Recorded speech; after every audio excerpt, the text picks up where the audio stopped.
ನಮ್ಮ ದೇವರು ಕರ್ತನಾದ ಯೇಸು ಕ್ರಿಸ್ತನ ನಾಮದಲ್ಲಿ ಅನುದಿನದ ಆಹಾರ ಪ್ರಿಯರಿಗೆ ಪ್ರೀತಿಯ ಶುಭಾಶಯಗಳು. 2025 ಮೇ ತಿಂಗಳ 23ನೇ ತಾರೀಕಿನ ಶುಕ್ರವಾರದ ದೇವರ ವಾಕ್ಯವು ಬುದ್ಧಿವಂತಿಕೆ ಮತ್ತು ನಂಬಿಕೆ. ವಾಕ್ಯವನ್ನು ಬುದ್ಧಿವಂತಿಕೆಯಿಂದ ಕೇಳುವವನು ಒಳ್ಳೆಯದನ್ನು ಕಂಡುಕೊಳ್ಳುವನು, ಕರ್ತನಲ್ಲಿ ಭರವಸವಿಡುವವನು ಧನ್ಯನು. ಜ್ಞಾನೋಕ್ತಿಗಳು 16:20. ಒಬ್ಬ ಜ್ಞಾನಿಗೆ ತಿಳುವಳಿಕೆ, ಒಳನೋಟ ಮತ್ತು ತೀಕ್ಷ್ಣವಾದ ವಿವೇಚನೆ ಬೇಕು, ಆದರೆ ಅದಕ್ಕಿಂತ ಹೆಚ್ಚಾಗಿ ಅವನಿಗೆ ಸ್ವರ್ಗೀಯ ಜ್ಞಾನ ಬೇಕು. ಲೋಕದ ಅತ್ಯಂತ ಜ್ಞಾನಿಯಾದ ರಾಜನಾದ ಸಾಲೊಮೋನನು ಜ್ಞಾನದಿಂದ ವಿಷಯಗಳನ್ನು ನಿರ್ವಹಿಸುವವನು ಒಳಿತನ್ನು ಕಂಡುಕೊಳ್ಳುತ್ತಾನೆ ಎಂದು ಬರೆದನು. ಆದರೆ ದೇವರಲ್ಲಿ ನಂಬಿಕೆ ಇಡದೆ ನಿಜವಾದ ಬುದ್ಧಿವಂತಿಕೆ ಅಪೂರ್ಣ. ದೇವರಲ್ಲಿ ನಂಬಿಕೆ ಇಡದ ಅನೇಕ ಬುದ್ಧಿವಂತ ಮತ್ತು ಸಂಪನ್ಮೂಲವಂತ ಜನರು ಲೋಕದಲ್ಲಿದ್ದಾರೆ. ಅವರ ಎಲ್ಲ ಬುದ್ಧಿವಂತಿಕೆಯ ಹೊರತಾಗಿಯೂ ಅದು ಅವರಿಗೆ ಅಥವಾ ಇತರರಿಗೆ ಶಾಶ್ವತ ಪ್ರಯೋಜನವನ್ನು ತರುವುದಿಲ್ಲ. ಏಕೆಂದರೆ ನಿಜವಾದ ಜ್ಞಾನವು ನಾವು ಕರ್ತನ ಮೇಲೆ ಇಡುವ ಭರವಸೆಯಲ್ಲಿ ಕಂಡುಬರುತ್ತದೆ.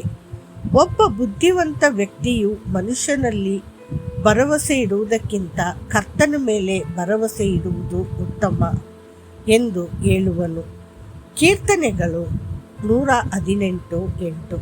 ಚಿಕ್ಕದಾಗಲಿ ದೊಡ್ಡದಾಗಲಿ ಎಲ್ಲದರಲ್ಲೂ ಅವನು ಕರ್ತನ ಮೇಲೆ ಆತುಕೊಳ್ಳಲು ಆರಿಸಿಕೊಳ್ಳುತ್ತಾನೆ.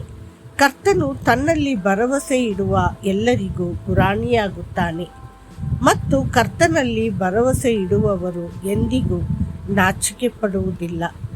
ರಾಜಕಾರಣಿಗಳು ಹೆಚ್ಚಿನ ಪ್ರಭಾವ ಹೊಂದಿರಬಹುದು, ತತ್ವಜ್ಞಾನಿಗಳು ಆಳವಾದ ಬುದ್ಧಿಶಕ್ತಿಯನ್ನು ಹೊಂದಿರಬಹುದು, ಆದರೆ ಕೊನೆಯಲ್ಲಿ ಅವರು ಸತ್ತಾಗ ಅವರ ಎಲ್ಲ ಕಲಿಕೆ ಮತ್ತು ಸಾಧನೆಗಳು ಎಲ್ಲಿಗೆ ಹೋಗುತ್ತವೆ?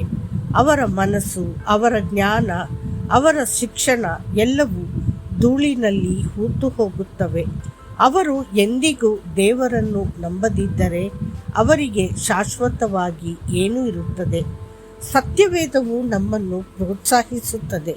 ಕರ್ತನಲ್ಲಿ ಭರವಸವಿಟ್ಟು ಒಳ್ಳೆಯದನ್ನು ಮಾಡು, ದೇಶದಲ್ಲಿ ವಾಸಿಸು, ಆತನ ನಂಬಿಗಸ್ತಿಕೆಯನ್ನು ಭೋಗಿಸು. ಕೀರ್ತನೆಗಳು 37:3. ನಿನ್ನ ಮಾರ್ಗವನ್ನು ಕರ್ತನಿಗೆ ಒಪ್ಪಿಸು, ಆತನಲ್ಲಿಯೂ ಭರವಸವಿಡು, ಆಗ ಆತನು ಅದನ್ನು ನೆರವೇರಿಸುವನು. ಕೀರ್ತನೆಗಳು 37:5. ನಿನ್ನ ಪೂರ್ಣ ಹೃದಯದಿಂದ ಕರ್ತನಲ್ಲಿ ಭರವಸೆ ಇಡು, ನಿನ್ನ ಸ್ವಂತ ಬುದ್ಧಿಯ ಮೇಲೆ ಆಧಾರ ಮಾಡಿಕೊಳ್ಳಬೇಡ. ಜ್ಞಾನೋಕ್ತಿಗಳು 3:5. ಯಾವಾಗಲೂ ಕರ್ತನಲ್ಲಿ ಭರವಸವಿಡು, ಯಾಕೆಂದರೆ ಕರ್ತನಾದ ಯೆಹೋವನಲ್ಲಿ ಶಾಶ್ವತವಾದ ಬಲವಿದೆ. ಯೆಶಾಯ 26:4. ಇಂದು ನಿಮ್ಮ ನಂಬಿಕೆ ಎಲ್ಲಿದೆ? ಅದು ನಿಮ್ಮ ಹಣ, ಶಿಕ್ಷಣ, ಆಸ್ತಿ, ಪ್ರಭಾವ, ಕುಟುಂಬ ಅಥವಾ ಮಕ್ಕಳ ಮೇಲಿದೆಯೇ? ಇವೆಲ್ಲವೂ ಒಂದು ದಿನ ಮಾಯವಾಗುತ್ತದೆ, ಆದರೆ ಕರ್ತನಲ್ಲಿ ನಂಬಿಕೆ ಇಡುವವನು ಶಾಶ್ವತವಾಗಿ ಸ್ಥಿರವಾಗಿ ನಿಲ್ಲುತ್ತಾನೆ. ಸೊಲೊಮೋನನನ್ನು ನೋಡಿ, ಅವನ ಯೌವನದಲ್ಲಿ ಅವನು ದೇವರ ಮೇಲೆ ಆತುಕೊಂಡನು. ಅವನು ತನ್ನ ರಾಜ್ಯವನ್ನು ಆಳಲು ಕರ್ತನ ಮೇಲೆ ಅವಲಂಬಿತನಾಗಿದ್ದನು. ಈ ನಂಬಿಕೆಯಿಂದಾಗಿ ದೇವರು ಅವನಿಗೆ ಬುದ್ಧಿವಂತಿಕೆ, ತಿಳುವಳಿಕೆ ಮತ್ತು ವಿವೇಚನೆಯನ್ನು ಕೊಟ್ಟನು. ದೇವರ ಪ್ರಿಯ ಮಕ್ಕಳೇ, ಸೊಲೊಮೋನನು ಕರ್ತನಲ್ಲಿ ನಂಬಿಕೆ ಇಟ್ಟು ಜ್ಞಾನವನ್ನು ಪಡೆದಂತೆಯೇ ನೀವು ಸಹ ಆತನಲ್ಲಿ ನಿಮ್ಮ ನಂಬಿಕೆಯನ್ನು ಇಟ್ಟರೆ ಅದನ್ನು ಪಡೆಯಬಹುದು. ಆತನು ನಿಮ್ಮನ್ನು ಜ್ಞಾನ ಮತ್ತು ತಿಳುವಳಿಕೆಯಿಂದ ಆಶೀರ್ವದಿಸಲು ಉತ್ಸುಕನಾಗಿದ್ದಾನೆ. ಮತ್ತಷ್ಟು ಹೆಚ್ಚಿನ ಧ್ಯಾನಕ್ಕಾಗಿ ನಾನು ಸಂಪೂರ್ಣವಾದ ಮಾರ್ಗದಲ್ಲಿ ಬುದ್ಧಿವಂತನಾಗಿ ವರ್ತಿಸುವೆನು. ನೀನು ಯಾವಾಗ ನನ್ನ ಬಳಿಗೆ ಬರುವಿ?